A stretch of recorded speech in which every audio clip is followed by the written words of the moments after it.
First of all, Michael, I'd like to welcome you to Hawaii and to XA News TV, so thanks for coming. You're very welcome, Michael. It's my pleasure to be here. So I'd like to begin with you just giving us a brief intro into your military and police background. Okay, to sum that up briefly, I served in the United States Marine Corps Reserve from 1978 to 1984. I took a break, went to college, worked in civilian life for a few years, and then I joined the United States Army in December of 1987 and served until December of 1991. I became a police officer, first in a city called Mount Lake Terrace, Washington. I worked there for about 8 or 9 months, and then I was hired by the city of Seattle.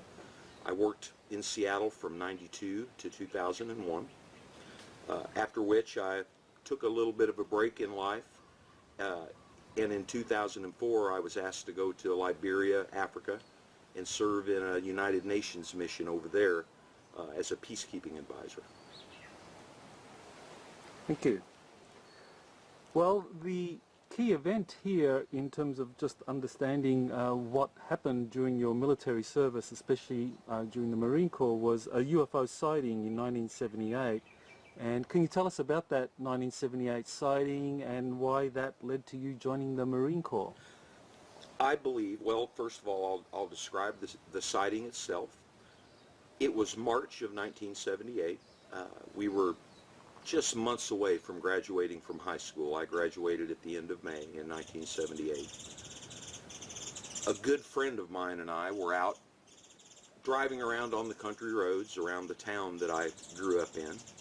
And we were out driving around getting ready to go to the final senior party that we were going to have for our group of, the kids that we hung out with. And we were preparing to go to that party. And we went out and parked on a country road, and I'm ashamed to say we were having a beer, sitting there preparing to go to the party and talking about things like, what we were going to do with our lives and subject matter like that. We were setting out on this country road right beside a big water tower that provides the water for the city that the town that I grew up in. As we were sitting there, we noticed on the horizon to our right, we noticed this white light, sort of like it entered the horizon to our west, and it caught our attention. And we looked at it because it was moving so incredibly fast. It came onto the horizon, and it moved across the entire horizon in a matter of seconds. And we were just amazed by that. It drew our attention. We began to focus on that. And for the next minute and a half or so, it put on an aerial display, the likes of which neither of us had ever seen. It was obviously something that was violating the laws of aerodynamics as we understood them as 18-year-olds in 1978. After a little while, a minute and a half or so, the light went out, and it, it's important to point out though, this object was rapidly crossing the horizon, and as it would be going on a line, it would turn and make 90-degree turns. It did that several times. And that really drew our attention. Well, like I said, the light went out, and, we looked at each other and started discussing what we had just seen and, what the possibilities were.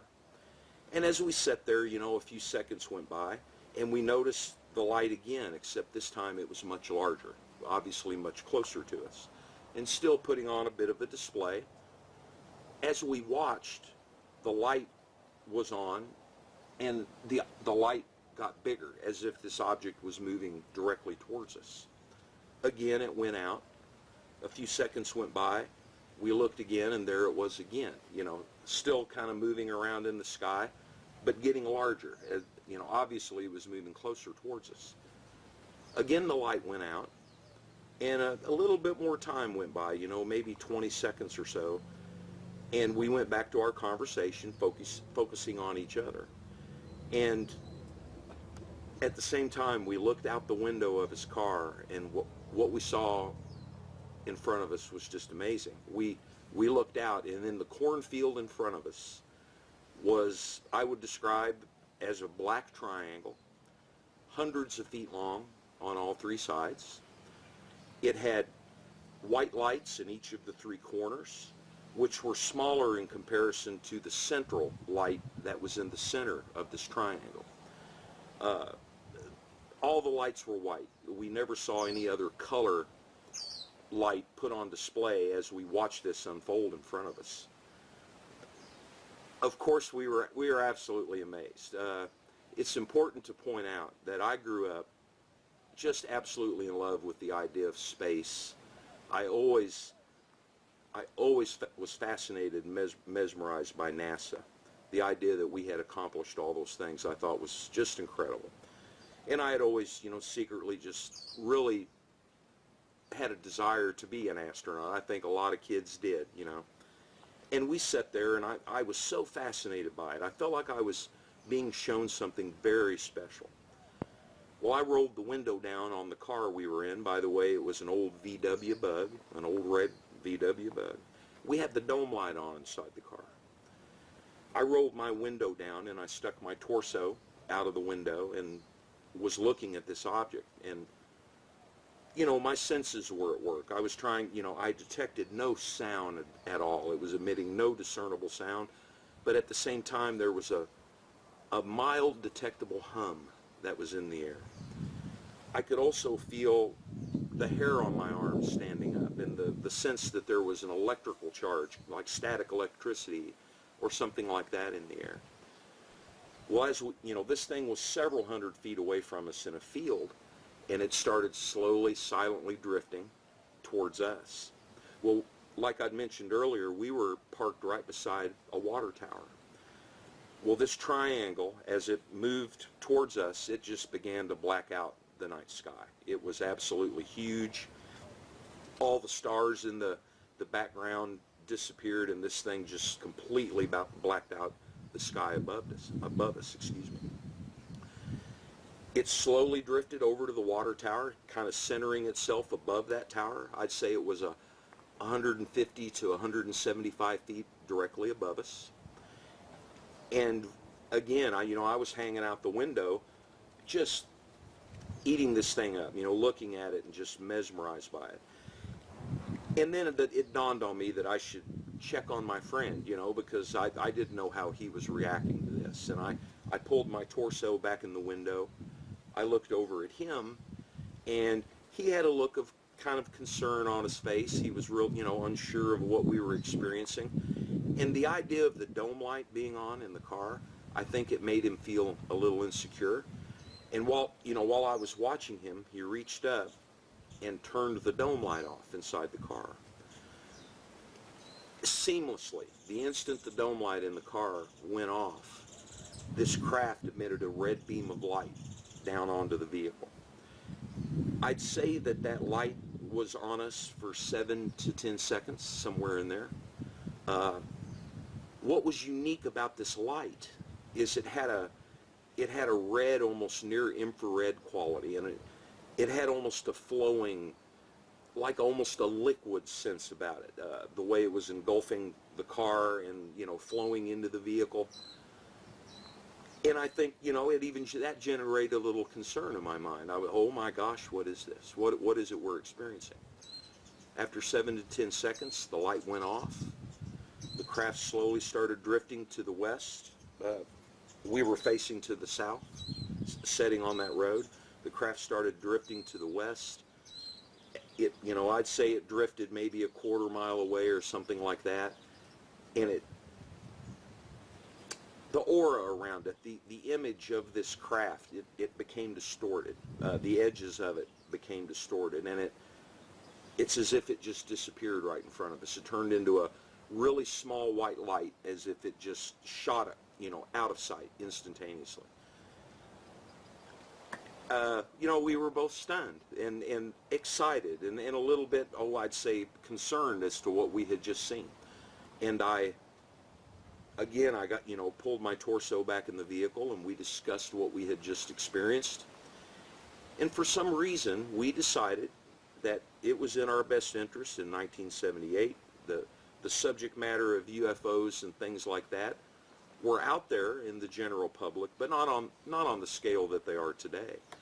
And we knew that if we went and spoke to friends and family, or even made an attempt to report this to the authorities, that we would probably not get a very good reaction. You know, we would be considered nut jobs or whatever, and so we discussed it, and we decided not to talk about it. We kept it between ourselves, and went on. You know, we went to the party that night. We never spoke to anyone else about it, and just went on as if it really had never happened.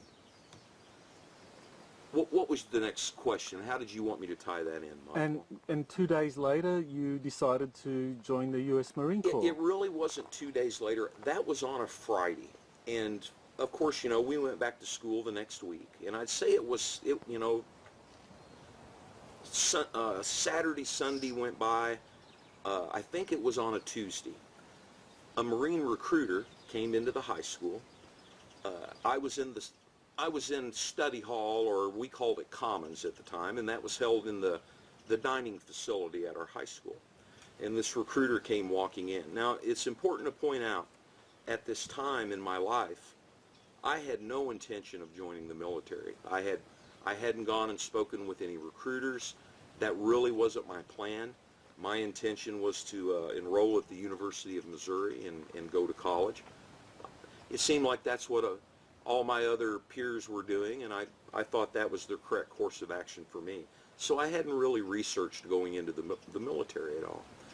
Well, when I saw this Marine recruiter walk in, he was in a beautiful uniform. He looked really, really sharp. And as he walked through the commons area, he turned and he looked right at me. And, you know, something about that, you know, the eye-to-eye contact, it triggered a sense in me that I needed to go speak with this guy. So I did. I followed him down to a little room that they had set up in the high school for recruiters to speak with the students. I went down and spoke with him and expressed an interest in, you know, what the Marine Corps had to offer, and he offered me the opportunity to go take the ASVAB test, which is a test that you take to determine what your skill sets are, and, you know, if you have the qualities that they're looking for in the Marine Corps. So he arranged for me to go take that test the next day. It was probably a couple days after I took that test, he returned to the high school and called me from class, and I went in and sat down and spoke with him. And he explained to me that I had done very well on the tests. The testing that I took reflected certain skill sets that they were very interested in. And you know, I was a little surprised by that. Oh, you know, I thought, this is great. You know, I have a possibility here of getting a really good job in the military if I choose to do that. And so I let him know, based on the test scores, that I would be really interested in joining the Marine Corps for 3 or 4 years, at which time I'd get out and go to college, and, you know, I would have a college fund, or they had programs like that available then.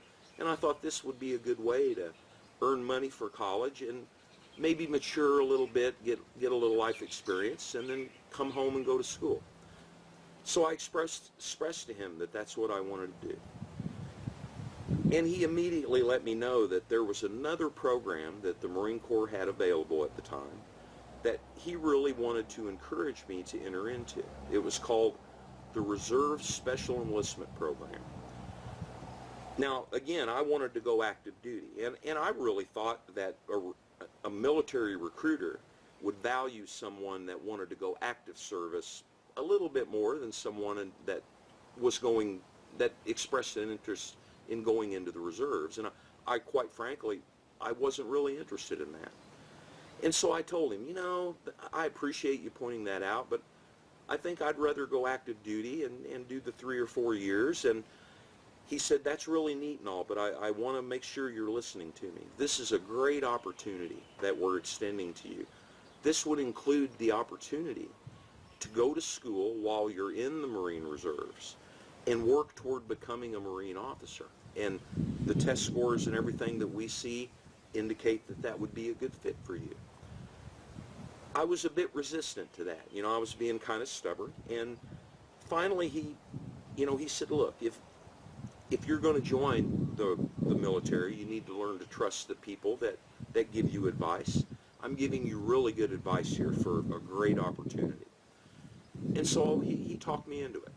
I remember asking the question, if I decide along the way that the reserve program isn't for me, would I be able to go ahead and go active service? And he said, absolutely. If you decide later down the road this isn't for you, we can make that happen for you. So I enrolled in that Reserve Special Enlistment Program. And of course, at that time, you were around 18 years old. Yes, I was 18 at the time. Right. So eventually you start boot camp, and at boot camp you are subjected to several tests, and then you're approached by two Marines to an interview. So why don't you just kind of walk us into that process? Okay, I'll kind of lead up to that. You know, the first day I arrived in boot camp, I arrived in San Diego. That's where I went to boot camp at the Marine Corps Recruit Training Depot there in San Diego. The first day that I arrived, that was May 31st of 1978. I arrived there in the evening, and you know, you go through this process. You know, the first thing you do when you get there is you fill out postcards home to your family to let them know you've arrived safely. You get an opportunity to make a phone call home. That didn't work out for me. My parents weren't home when I made the call, and in '78 we didn't have answering machine technology available, so I didn't get to make that phone call. The rest of that night was being issued gear and equipment, you know, haircuts, all those different things. And by the time we got done that first day, I'd say it was 4 o'clock in the morning into the next day. That was when they took us to a barracks. They let us lay down and attempt to get a little bit of sleep. I was out of my comfort zone a little, and you know, I really didn't get any sleep. I laid there thinking about, oh man, did I make a mistake or something in coming here? You know, 18 years old, away from home for the first time. I got over that pretty quickly. That next morning, they got us up, and you know, we went and ate breakfast and did all those things. And then the rest of that day was dedicated to more testing, more skills testing, and analytical testing, and you know, what your skill sets are, what you're strong in. I was broken off into a group that was, I think the testing was more technical in its basis, more spatial reasoning type testing. And it took all day to go through all of those tests. It was probably 3 or 4 in the afternoon before we got to the end of that testing. Well, during the very last test of the day, and I remember this very clearly because it ties to everything else I'll tell you in an important way. The very last test of the day was on International Morse Code, something I'd never been exposed to, but they had the testing stations that we were at were individual cubicles, and they had headsets and other equipment that facilitated the testing that you were taking.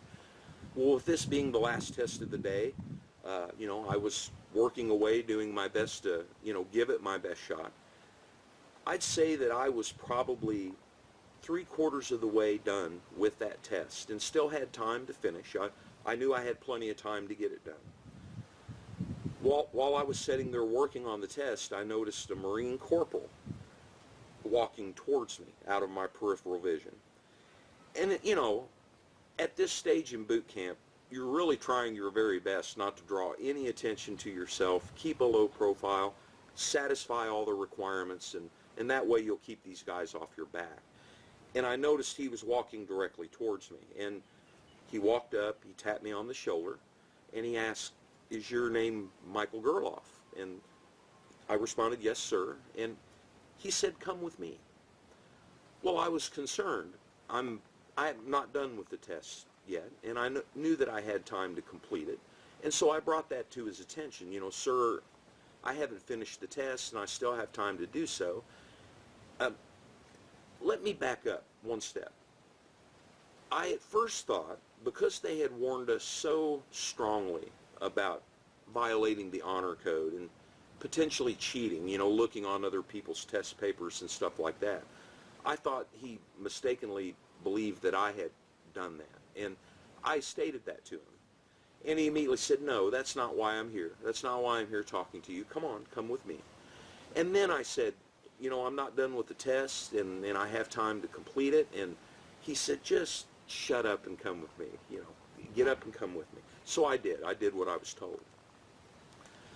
I followed him out of that room. We were in a rather large room, and I'd say there were 40 to 60 Marine recruits in there with me, all doing the testing. And he led me through a set of doors in the corner of this room, the doors that he came into the room through. He took me through the door and down a short hallway, and on the left there was a small room, and he opened the door and told me to go inside. Well, when I entered the room, you know, I scanned the room. I'm looking at the environment that I'm in. There's one metal gray table, 2 metal gray chairs, each chair facing each other. Nothing else in the room. It's sterile otherwise. And there's one other door in the opposite corner of the room. This Marine corporal told me to have a seat and that someone would be with me shortly.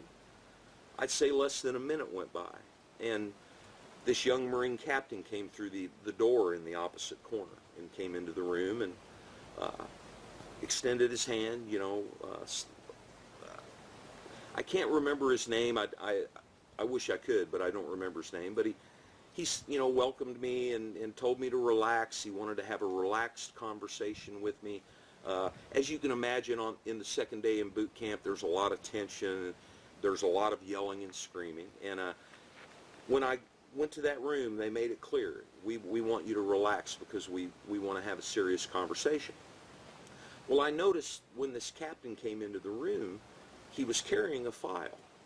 I'd say it was a half-inch thick, and it was obviously about me. You know, he shook my hand, he sat down at the table, he opened that file and started looking through the papers and let me know, you know, Michael, we're really impressed with your test scores. You're showing traits and qualities and skills that we're very interested in. And I want to ask you a very serious question today. We want to give you an opportunity to do something very special. And I was a little confused and, you know, wasn't really sure, you know, what was going on. And, you know, I said, sir, how can I help you? What is it that you have to ask me? And he had mentioned when he was talking about the test scores, he had made the comment that they had been watching me, my development, for some time. And that made me believe, or made me understand, that there was maybe more in that folder than just information they had collected on me while I had been there. You know, again, it's my second day. It was as if he was implying that they had been watching me for some time prior to that. I think that's important to point that out. He, you know, I responded, well, how can I help, sir? What can I do for you? And he, with a very serious look on his face, you know, I could tell this was a very serious moment. He looked at me and he said, Michael, how would you like to go to space? And yeah, much like I did right there, I kind of snickered openly. You know, I'm 18 years old. In my mind at that time, NASA was the only entity that was in space. NASA was the only group, you know, in the United States that had achieved such a thing. And I kind of snickered. No, excuse me, sir? You know, and his facial expression did not change. I could tell he was being very serious, and so I stopped, you know, I knocked the smile off my face, and he said, I'm being very serious. This is a very serious question I'm asking you, and it's very important. This is important to the country, it's important to the world and humanity, and we're giving you the opportunity to become a part of this. And my first question was, well, what about NASA, sir? Aren't they the only ones out in space? And he responded very quickly, Michael, there are things that the public just isn't aware of. And again, we're giving you the opportunity to become a part of that. And again, reiterating, it was very important. It was of utmost importance to humanity and the planet. Well, referring back to earlier, when I mentioned that I had joined the reserves. My initial contract, my obligation was for a 6-year term in the United States Marine Corps Reserve.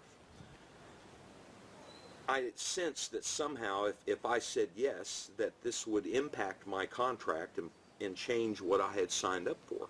So that was my next question. Well, sir, I signed up for a 6-year reserve contract. How will doing this affect that? And do I have the opportunity to say no? How will it impact me if I say no? And he made it clear that I absolutely had that right to say no and that it would not be held against me. And, you know, but my main concern was, how would this change the contract that I had signed to come into the Marine Corps? And he, without hesitation, without skipping a beat, he said, Michael, this will be a 20-year obligation. And, you know, I was like, oh, man, this really changes everything I was planning on. And I asked him, sir, during this time, well, you know, how often will I get to see my family? Again, you know, my main concern being, you know, would I get to see my family during this time? And how often would I get to see them? And with a very serious look, no pause in the conversation, he said, Michael, your family will never even know that you were gone. Now, Michael, it's important to point out, I was a child of the 60s. I was born in 1960. I grew up with sci-fi shows like Lost in Space and The Time Tunnel and Star Trek, Twilight Zone, and the implications of that statement alone, you know, saying that, Michael, your family will never even know that you were gone. The implications of that made my imagination run wild, and it was fascinating to me. And I only had to think for a few seconds, and I raised my hand and said, I will do this. I volunteer to do this. And his reaction was very good. He got a very big smile on his face. You could tell that, you know, he was very happy to hear that news. And he reached over and shook my hand again. Michael, this commitment you're making is going to be so important to your nation. It's going to be so important to the world and humanity. There are things that are unknown. We're trying to learn more about them. And thank you for agreeing to come be a part of that. Now, while I had been having this conversation with this young captain, I didn't notice that 2 other Marines had come into the room through the door this captain had come in. That was over my shoulder to the right. And as I had agreed to do this, he pointed to the 2 Marines that were behind me and he said, great. When we get done talking here, you're going to leave with these gentlemen. And, you know, again, thank you for doing this, Michael. Before he allowed me to leave, he extended another opportunity for me. He said, before you go, I want to know if there's anything that I can do for you. Is there anything that I can do? Well, I had remembered that the previous day I had not gotten the opportunity to speak with my family. And at 18, I really wanted to hear my parents' voices if that was going to be a possibility. And I let him know that, you know, I didn't have a successful phone call. And I asked him if he would let me make a phone call home. I was in the middle of explaining to him that I absolutely will not speak of anything that you and I have spoken about. And he kind of stopped me before I could finish that statement, and he said, Michael, I can't do that. I can't let you make a phone call. But I will send a telegram home to your family to let them know that you've arrived safely here in San Diego. I knew that was all I was going to get out of him on that matter, and I was grateful for that. So I thanked him for doing that for me. I stood up, we shook hands again, and I left with the 2 Marines that were waiting for me. Great. That telegram that he sent, can you explain how much later on in 2016, how when you saw that for the first time, that telegram he sent, how that was a trigger for you remembering much more about this 20 and back program? Yes, I can. And if you have the copy with you, Yes, you I just, do. just In show fact, us. Yeah. here it is in the original envelope. I wrote a little information on the front of it because it was found in May of 2016. Now, it's really important to point out, along this journey in life, I have remembered that recruitment. I remembered all the different things that happened during that recruitment, and there's more to add to this as we go further into this story. But I never ever thought in all of these years that such a telegram would have even existed. I wiped that from my memory. I never considered that was possible. Well, last year my father found this telegram, and I was with him when he found it. He was digging through boxes of old papers and pictures and pulled this out and handed it to me. And when I opened it up and looked at it, it was a trigger that took me right back to the process of being asked to be in this program, my recruitment into the program, and it opened up additional memories for me in a way that, oh, it's amazing. It was amazing to me how much it opened to me. But this is the document itself, and in all these years I would have never thought that. Again, that was 1978, and this is 2016, 38 years later that this was found. That triggered the opening of a lot more memories related to being asked to serve in a covert or secret space program. And on that Marsgram, the way in which those telegrams are sent is typically, it's required that the sender identifies himself or herself before it's transmitted by some radio ham operator to its final destination. But in your Marsgram, the sender is not identified. That's right. So, what does that mean? Well, to me, what it means, number one, the telegram should have never been sent. The lower portion of it right here, that is a section where the sender of the telegram is required to put all of the pertinent information for the telegram to even be sent. It states clearly here that without that information, the message won't be sent. And of course, all of those fields and lines on this form are blank. To me, that lays out clearly that according to the rules by which the message would have been sent, that the message could not have been sent, but it was nonetheless. Mm-hmm. And this, of course, is a legitimate Navy telegram service that existed at the time. Yes, it was. I'll explain. It's called a Marsgram, which it's an odd name, but Mars is an acronym. It's an acronym for Military Affiliate Radio System. It is now known today. It's important to point out, the Navy and the Marine Corps terminated their version of the Mars program some years ago. I can't remember the exact year. The Army and the Air Force still have that in place. Again, Mars stands for Military Affiliate Radio System. It is known today as the Military Auxiliary Radio System. What it is, it's the bringing together of amateur ham radio operators all over the country. I think the idea behind it was they designed it to be a resource that could be used in the event of a natural disaster or an emergency where possibly other communication technologies weren't operational, and they could rely on civilian ham radio operators to fill the gap and to continue the flow of information. So this message, although it was sent by that Marine captain, it was routed through a private ham radio operator in a town in Missouri, close to where I'm from, close to the town that I grew up in. And the important point here is that if this was originating, or the sender was part of a kind of normal or transparent Marine program, the captain or the sender would have identified himself, but because he was part of a covert program, it was deliberately left blank. And because it was a covert... That is my belief, that his information wasn't put on there because he didn't want it on there.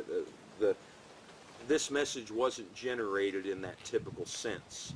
I believe that this message was intended to help trigger, kind of like a breadcrumb or something like that, to leave a trail of things that may help later to trigger memory and to find it that many years later. It really opened up a lot of memories for me related to this recruitment. Right. We don't know the precise percentage of Marsgrams that were sent without the sender identified, No. but we can assume, because it was in a legitimate military program, that it would be very small, that this wouldn't be just a typical oversight, that the fact that it was sent is documentary evidence that there was some kind of covert authorization behind it in terms of having that go forward. That is my belief. I agree with you totally, Michael. Another thing that's important to point out here, when I discovered this telegram, now I have many friends that are prior service Marine Corps,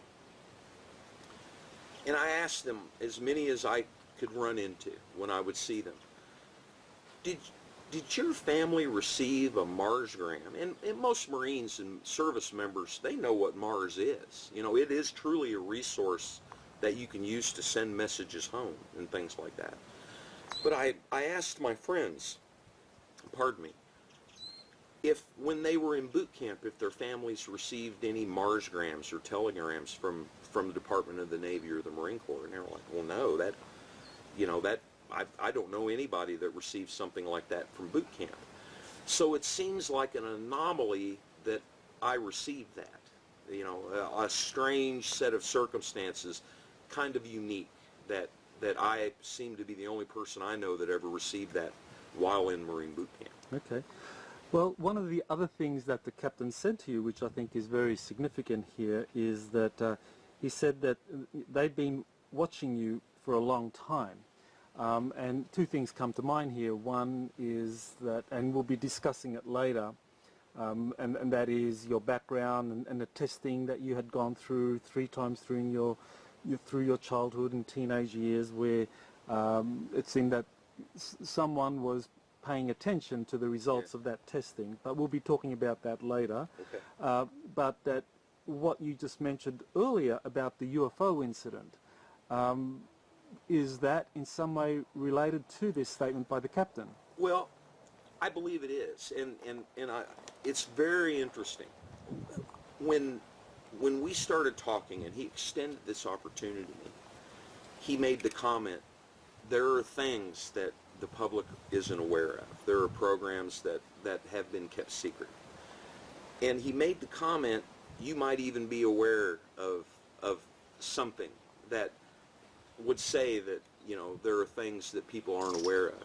I immediately made the connection in a strange way with the UFO encounter, which was in March of 1978, the fact that I had joined the Marine Corps, and the fact that I was being recruited into a secret space program. And it's important to point out, no one ever used that term during my recruitment, secret space program. The verbiage wasn't like that.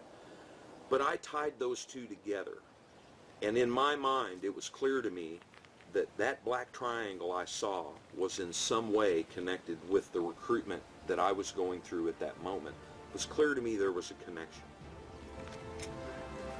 Well, thanks, Michael, for that. And what we'll do is take a break, and we'll come back for the next section, and we'll be discussing some of the key experiences that you had during the 20 and back.